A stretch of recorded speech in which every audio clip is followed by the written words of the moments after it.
I've always been curious as a child. I was always the child in class that put my hand up and asked questions constantly, so I was probably very annoying, but to me it's about investigation. My work is about exploration and experiential, so I like to ask questions of myself. What would happen if I did this and put that together with it? And so it's really a way of uncovering things by asking questions. The Seed Vessel project is one that is still very much a seed, even though I have 220, let's say I did a couple more whilst you were here, so about 224. I have a vision of this as a large installation with light and sound that the vessels make. And it's not fully formed for me as really truly what it's about, but I'm compelled to keep making them. I like the physicality of clay. I like the fact that it's very pliable to a point, but it's also extremely fragile.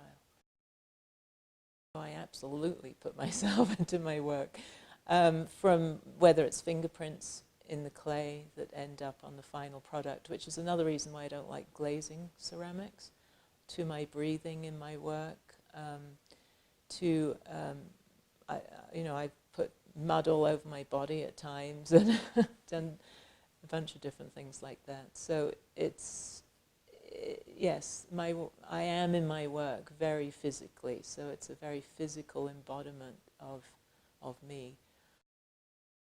Being aware of my breath first started when I was working on my newsprint series, and that was in Seattle, and somebody just asked me what's underneath the newspaper, and I thought about that, and I realized I was going to say nothing, but actually there's my breathing is under the work that forms these ripples on the paper. So it was then that I consciously started incorporating my breath as a rhythmic movement to generate the work. So when I inhaled, I was using a light, fine line on the paper, and as I exhaled, I would increase the pressure on the brush to allow more ink onto the paper.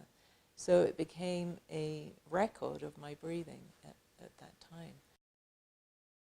I'm paying very close attention to when I'm working and not trying to let my mind wander, and that can be challenging. I do practice a meditation, and that's a very necessary part of my process in my artwork and in my daily life. I use different materials, for example, graphite, ink, paper, clay, and they're all natural materials. I don't like to work with synthetics in any way. So I think I like to be connected with the earth and things that have been living at least at some point in their iteration.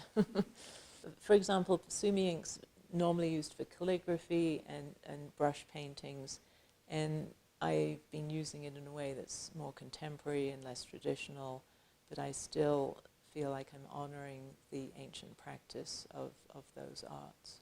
A friend of mine last year said to me, well, you know, Native Americans have seed pots. And I didn't know that.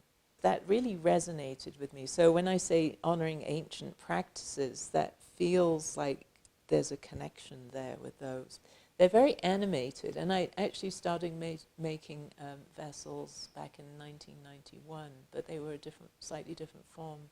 So they've been around a while, and now they're getting momentum. They're singing. Yeah, singing, absolutely. Let's hope they're singing a good earth song.